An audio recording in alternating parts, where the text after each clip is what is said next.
So stories. Stories. You said your coat got stolen, right? What I'm saying is, if they allowed them to... How do you justify that? Your father, you know what your nationality is? On your father's side? I'm a Polish Jew. A Polish Jew? So, you said what? I went to Catholic school, right? Say my prayers every night and go to bed. Okay, she said, say fuck the shower. Why you laugh? That's good. This is the book of 1 Peter chapter 3 and verse 5 of the NLT. This is how the holy women of old made themselves beautiful. They put their trust in God and accepted the authority of their husbands. Right. Hand in hand, can't do one without the other. Nope. Right? When you accept your husband's authority, you are in proxy accepting God's authority. Because God gave that man authority over you. Genesis 3:16. Get it real quick. Genesis chapter 3 verse 16. Show you where the man got his power over the woman from. See, that's that Hebrew he-man woman hater talk. Okay, watch this though. This is the book of Genesis chapter 3 and verse 16. Unto the woman he said, I will greatly multiply thy sorrow and thy conception in sorrow. Thou shalt bring forth children, and thy desire shall be to thy husband, and he shall rule over thee. God said that man has dominion. When you read that in another translation, it says that you will desire to control your husband, but he shall rule over you. When you read it in the NLT, not my words. Don't be mad at me. It's God. There you go. You want somebody to be mad at, but I just would advise you not to be mad at God. I would advise you, your arms aren't long enough to box with God. You should just leave God out of it. You should just do what he say, you know? How you doing, Miss Ma'am? You doing all right? Great. I saw you was listening for a second. Did you hear something that caught your attention? Yeah. What's that? Well, you know what? I caught the end of you were talking about God. I just caught the end of that. Let me ask you something. Are you married? I'm widowed and divorced. Oh, okay. Because we was just talking about you know how God gave the man authority over his wife, and how that we read in this Bible, women of old, they got their holiness through their fear of God, and also their read it again, just read it again, and their submission to their husband's authority. Well, they were like pretty much scared into it. Nope. No? This is the book of... Well, let's read it, and then we gon'. Well, why do you think it has to be something about being scared? We're gonna read it first, though. This is the book of 1 Peter chapter 3 and verse 16. Salaki. Verse 5. That was me, Salaki. This is how the holy women of old made themselves beautiful. They put their trust in God and accepted the authority of their husband. See, it wasn't no fear. There wasn't no fear involved in that.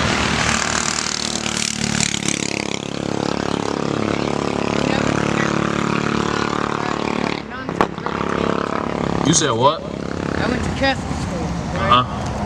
And you would think that I would know the Bible. I don't remember any of it because I was scared. The nuns were mean. Maybe they give you a ruler on the hand. You know? What did you? Why did they hit you with the ruler on the hand? You was left-handed? Just any little thing. You said you went to Catholic school? Yeah, like... The priest ain't touch you, did they? No. Okay. Just making sure, you know. Sometimes... No, I wasn't a little boy. You know, sometimes those Catholics... sometimes those Catholics, they... Well, you know what? 69 that's gods. where the religion fucked up. They should allow the priests to marry. They should allow the priests to have women. That wouldn't have happened. Don't you think? You said what? They should allow them to have women. Who said they The can't? priest. That's part of the religion. Oh, see? Well, That's where they messed up. And that's why I thank God every single day that he made me an Israelite. Because in this Bible, God tells me that the priest should be married. Yes, they should. Hold on, you said that's where they messed up at? Yeah. They should allow them to have women? If they allowed them to have women, they wouldn't be fucking So shit. because they didn't allow your Catholic priests to have women, they took little boys? I'm just saying, What the hell? that's not. I'm not justifying it. What I'm saying is, if they allowed them to, How do you justify that? Them taking the little boys? well, I'm not justifying it. What I'm saying is, if they allowed them to, Come here, G. how could you put it? Have a woman, maybe they wouldn't go the other way with it. Maybe that would have been prevented if they were allowed to have So women. if they would allow That's what the I'm saying. Catholic priest to have a woman pocket, the little boys wouldn't have to tell the Catholic Or priest stop it. whoever they abused. Oh my God. Regardless, nuns crazy. getting raped, whatever happened.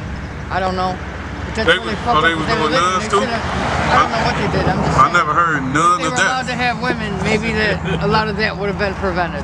Gotcha. You know what I mean? I worded that wrong. Sorry.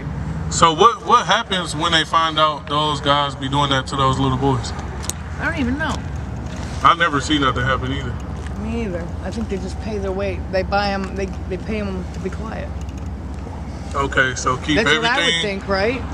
They pay them. They keep everything under the grass, and Catholic priests can have a little I don't ass. agree with a lot of it. I don't know. Yeah, I mean, look, the Literally Vatican, a little they have ass. The Vatican, they have their own city, they have their own law, they have their own police. It's very corrupt, Yeah. you know? Yeah. I don't go to church. Okay. Yeah. I was me either. forced to do it as a child. You I know? don't do that. We got a sound right here that I talk about believe man-made we're our own religions. temple, you know? You talk to Okay. God anytime you want. Where your temple at? Myself. So you are your temple? Yep. You keep it clean? I mean, I talk to God before I go to bed every night. I say my prayer. Keep your temple clean? Like literally. Like beige. I mean, if that's how you keep it clean. I mean, I say my prayers every night and go to bed. Okay, she said, say fuck the shower. Why you laugh? That's Fuck the good. shower. Look, What do you mean? you said like clean and shit. You said cause I saw you smoking a cigarette already after you try to put your wig back on when the wind blew your shit off. Yeah, you had to put that motherfucker back on. I thought it was a raccoon or something you was picking up. I said, what the hell? That's her wig. Motherfucker wig done gone in the wind. You know what I'm saying? Top back. Literally. It's crazy. It's not comfortable. Man, It's that's itchy. what's up though. You threw the mink on too. No, it's the only coat I got right now. Someone stole my coat. Say, fuck it. Just we out here in the rabbit. Let's get it. No, somebody stole my coat and I have no choice. So. Okay. All praises. Here you go. Yeah, I don't really care for what it was given to me. So, but So guys you don't believe in religion at all, like No, I believe in religion. I believe in God. you believe in God? What God do you believe in? I believe we all have the same God. Do we? Okay, so what does your God require from you? What must you do to please your God?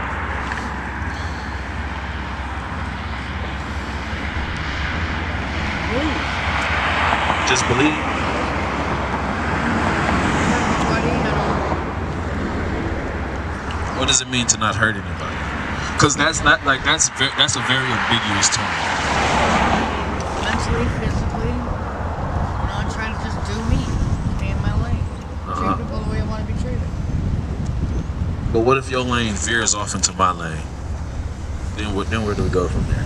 Because that happens sometimes, you know. I try to avoid confrontation. Well, the reason I'm asking this line of questions is because if we all got the same God, the God that I serve, he has requirements for the people that serve him to serve him, right? He wants to be served in a very specific way, right? And he gave only one group of people the specific way to worship God, right? Because would you say that you believe in the God of this Bible? The Bible's man-written. Okay. Name a book that's not. They're all man-written. Exactly. What separates the Bible from just any other history book, any math book, is the divine inspiration behind it. Right. My bad. I just want to ask you. So you say the Bible man written, right? So that could cause you not to believe it because man wrote it. I It's just stories of, like disciples. Just So, stories. Religious stories. You said your coat got stolen, right? A man or woman stole your coat, right? Was that real? A man or a woman stole your coat. Was that real? Yeah. So just because a man wrote this book, that make it not real? Say that? I'm just asking. It's just a man-written book about stories that, like Moses, like his, how they wrote the Ten Commandments, just stories. See diving into that. I'm gonna let him harp on that. She talking about Moses. I really don't want to talk about it. Honestly, because I'm in a messed up spot right now. That's when we should be talking about God the most. Yeah. That's when God is needs to be at the forefront. Is when people are going through stuff, right? Not just when it's good, the sun is shining, I ain't doing nothing better with my day anyway. I guess I got a few minutes. No, I want God when it's. I want to talk about God when it's nice and sunny out, when it's snow on the ground, when I'm going through literal hell. Yeah. I'm going through literal hell right now. Literally, like living in it, going through it, experiencing it every day. And I'm still right here to talk about God. But you're not held captive here. You can leave if you want to. We just up here to talk about God. Let the people know. Let the world know. Proclaim to the world the goodness and the glory of God. That's right. Right? And how that God promised things in His Bible, and God's not a liar, and that He's not gonna break His promise. So we have to let everybody know that they have a biblical nationality, and depending on the biblical nationality that they go back to, God has a certain promise for that select group of people. Right? So for example, the so-called Black, Hispanic, and Native American, right? If you trace their lineage back to the Bible, you will find out that these people descend from the Israelites. So when you bring up Moses, when you bring up David, Solomon, Jesus, right? Those are all Israelites. They lived in the land and had people surrounding them. Edomites, Moabites, Ammonites, Ishmaelites, things of that nature, other nationalities. And everybody on the planet goes back to one of those biblical nations still to this day. So let me ask you something. Is your father, you know what your nationality is? On your father's side? I'm a Polish Jew. A Polish Jew? So you have a biblical nationality. And it goes back to the man Esau through his grandson Amalek. Right? So your biblical nation, your biblical nationality would be an Edomite. That's who you would be going back to the Bible, right? Say that. What's it called again? An Edomite, Edomite. Edomite. Yep. Okay. And we would be the Israelites. Now, you've been Edomite special. God has think of life as a movie.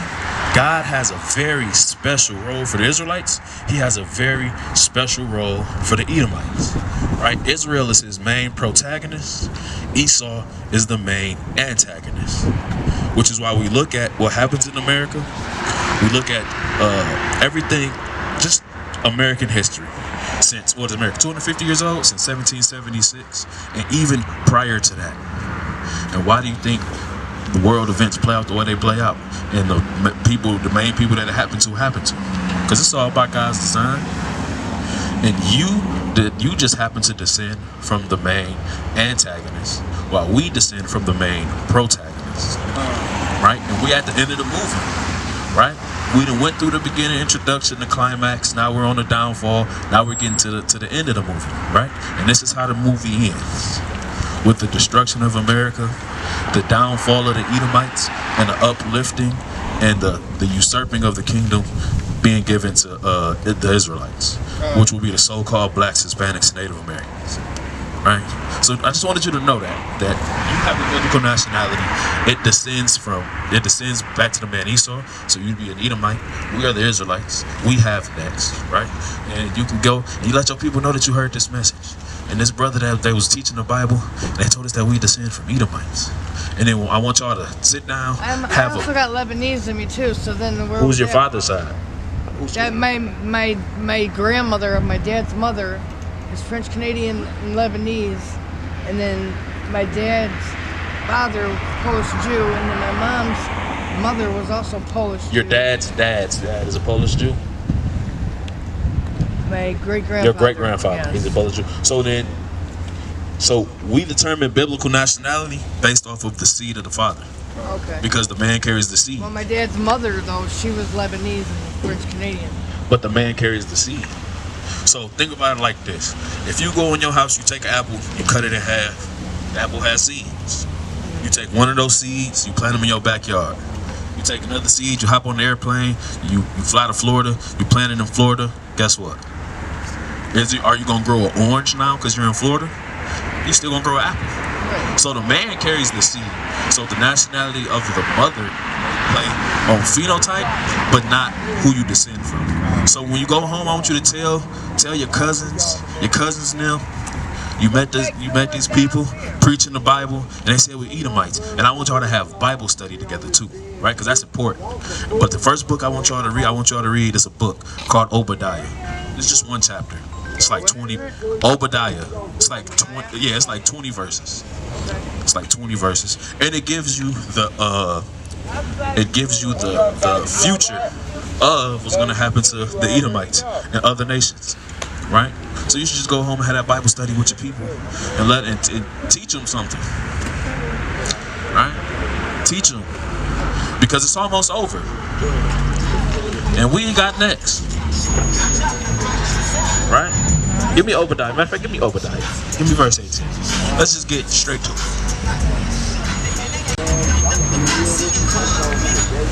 The book of Obadiah.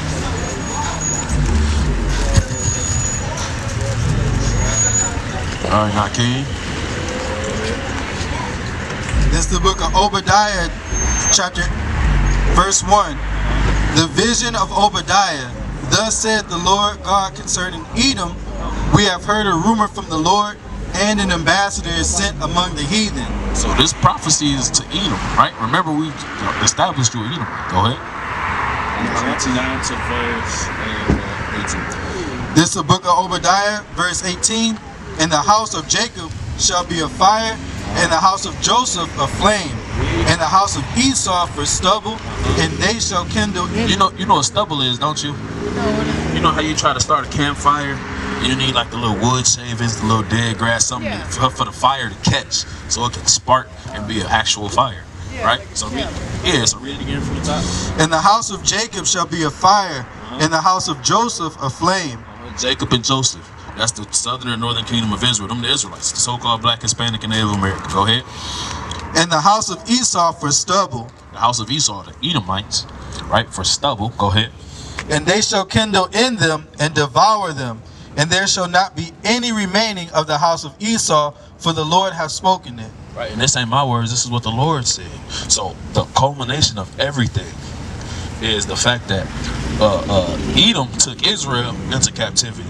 So Israel must take Edom into captivity, serve us for 1,000 years, and it all culminates with the extermination of Esau.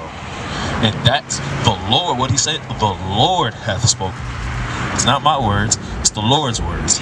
I'm just the messenger, right? So that's what is coming to an Edomite near you, right? So you still believe in God after that? Better than most. I know most people do. I had this conversation, and a lot of people, they be like, no, not no more. I mean, but hey, listen, all praises to the Most High. Let the Lord's will be done on earth as it is in heaven. Right? You got a precept? I have it. This is the book of Revelation, chapter 13 and verse 10.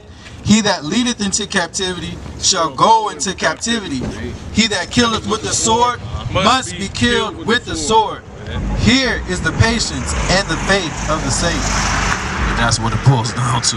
That is the patience and the faith of the saints.